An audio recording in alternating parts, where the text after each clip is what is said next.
Yeah, listen, it's not often that you get an opportunity to just tell people how it is before you want to pack up your life and how it ends up at the Yeah. end, you know? So you are telling me you packed up your life, Mhm. and right now you're traveling on a bike with Yeah. everything you have. Yeah, yes. I think it's down to about 65 items, 65 and that's items. including my contact lenses. Dit is Tim. Hij is een Zuid-Afrikaan en onze wegen kruisten elkaar tijdens zijn reis. Een reis zonder spullen of zeer weinig spullen. En dat vond ik als opruimcoach natuurlijk heel boeiend om te horen. Ik heb hem gevraagd of dat hij zijn verhaal met ons wil delen, omdat ik vaak merk en ook hoor van mensen dat ze zich enorm verbonden voelen met hun spullen en er heel veel waarde aan hechten. Ze voelen zich zo verbonden met hun spullen dat ze er soms bijna echt wel door gevangen gehouden worden. Tim is een voorbeeld van hoe het ook anders kan. En ik laat graag het woord nu aan hem om te vertellen hoe hij het heeft gedaan in zijn leven en hoe dat hij ervaarde. Right now you have 65 items. Once you had a big house. Yeah, 4 bedrooms, yeah. 2 lounges. 2 cats, 2 children, yeah. Cars. What happened in between? So yeah, I felt that I needed to fit into society. So I just kept on collecting things. And I think in some cases you do it for your children, and in some cases you do it for yourself. But yeah, I just got too wrapped up in getting my business going because I was self-employed. It took me 12 years to get my business going. But then I realized that I just don't fit in. I don't like cities and I don't fit into what society expects of me. And I don't need stuff. So, yeah. So, in between getting the house and deciding to sell, I was just in a cloud of every day is the same. So one day you decided, I'm going to sell my house? I saw a little clip, a Catholic in Australia, and he decided that he wanted to go and walk the Camino. I'd heard about the Camino, but I just saw this little 5-minute clip of how beautiful it was. And it's something just spoke to me. And I thought, well, I have to go and try it. So I did 2 weeks, and then I came back to South Africa, and then I couldn't get rid of that feeling. I just wanted to be back. So, but you can't run a house because it costs you a shitload of money to look after your house and to go and travel. So I thought, well, get rid of the house because that's the thing that was keeping me stuck. But selling everything and giving stuff away, it was a wonderful feeling. I didn't think it was going to be like that, but it was absolutely wonderful. You decided to sell and give away everything in your house. Yeah. So you wouldn't have anything left. Yeah, you have nothing left. And then you walk around a house that is empty. And then you realize that it's just bricks. There's nothing. The emotional attachment is interesting because I have 30 years of my work in a cupboard with all the things that I printed because I was a designer. So I used to do annual reports and newspapers and magazines and everything. And you keep all of this stuff because it's your portfolio. And I just thought that I always have to keep this. But, you look at it, it's just a piece of paper.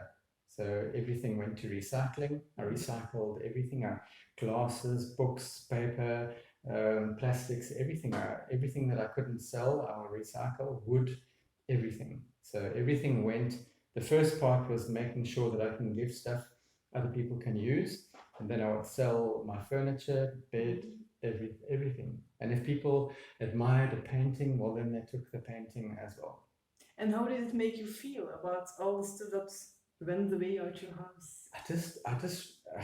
I realized that I have too much stuff and I don't use it. If you look around your house, how many things do you use? And how many clothes do you wear? And how many clothes do you have?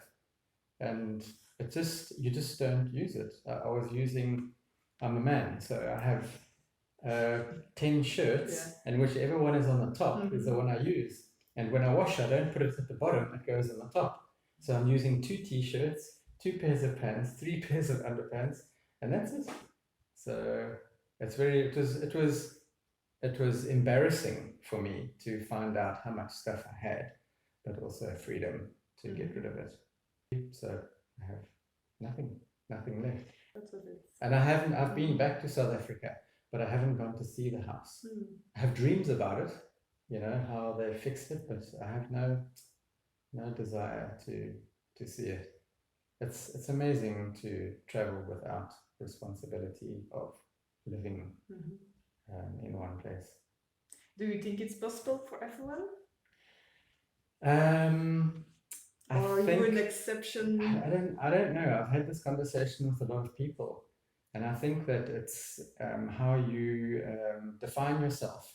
If your identity is very attached to your house and to your career, then it's going to be very difficult, because if you don't have an identity with self, then to give up your house and your clothes and that's part of your identity, you almost sometimes think you're left with nothing. And that's scary for a lot of people. But I've always sort of had a strong identity with who I am. It's just, where would I rather be? Every day I say that. Like even now, where would I rather be? There's nowhere else I'd rather be. I want to be here doing exactly this. And I have that every single day. And that's the difference for me, because I don't know if you ever had this, that you wait for your life to start. Things are not quite perfect, and you're always striving to maybe get one day something. Yeah, exactly. One day, then everything will feel right. And I had that for 54 years. And then as I stepped on the Camino, I just knew, and it wasn't the Camino, it's just moving, I think, traveling. That's what I wanted to do, just to travel and do something different. And then my whole mindset changed. A whole other life? It is completely different, but in such a good way. It is totally different, because you have to get used to it. I mean, if you are doing something like Camino, you have to live with other people in very close quarters in bunk beds for your entire journey, unless you go and Airbnb yourself once in a while. So you have to adapt, and then you're using the same bathroom, people are snoring, making a noise, but you learn to become so patient and not tolerant, but accepting, because I don't see tolerance as a good thing. Tolerance is almost like, if I'm tolerant, can you imagine if I say, oh no, I'm tolerating you? It's an insult almost. But if I accept you, then that's completely different. So to accept things is amazing freedom, because if you accept things around you, or you accept your life, then you're not keeping it inside. So yeah, it's really been fabulous. And I can wait, but I look forward to everything that's happening, in the future. It's your best life. Oh yeah, absolutely, really. And I've had a good life. I've had a good life. I've done a lot of things, and I've met some really amazing people. But this part is just, and I can't. You forget how old you are. You do. You just forget. You don't. It's just it's something that you just don't think about, because no one's pointing at you and saying, "Oh, you're too old to do this," or you don't have that. So yeah, it's best by far. Cool. And you live in the moment. So your advice is? My advice for anyone who feels unsettled, and I know there's more people who will admit it, people who won't admit it, that they are in a situation that they're not 100% happy with, and they just feel that something is missing or something is not right. But they accept it, because if they say to a family member or a friend, I'm just not happy, they always look at you with your life and what you've got and what you've achieved, and they say, oh, but you've got a good life, you've got a good husband. Even if you've got a shit husband, they say you've got a good husband, he provides for you, or whatever it is. And you believe what everyone says, because they just want you to be secure.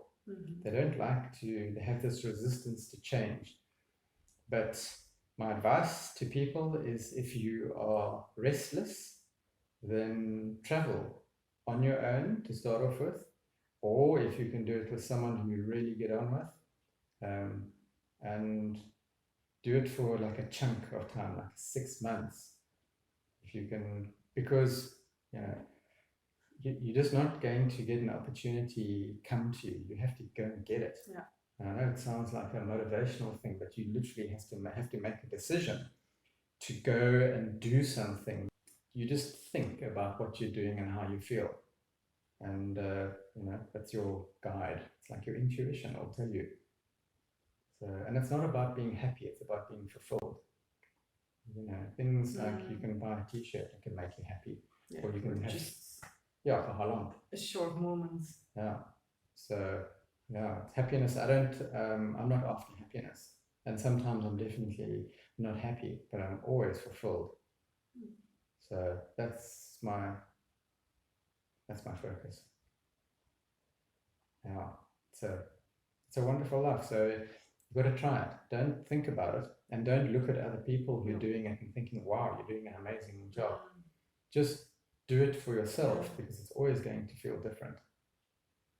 I always looked at people and I thought, oh, I could never do that. People who are free and just opted out of society and went and lived in the middle of the countryside with a nice little pond or a lake. And I always thought, I could never do that. And then my friend Nick, he said, just sell your house and go. So I thought, it sounds really simple. And actually it is, because you sell your house and you go. And that's what I did. And it worked. So I can recommend it to anyone who wants to do it. Really, it really is amazing. Thank you. You're welcome. I hope I didn't speak too much.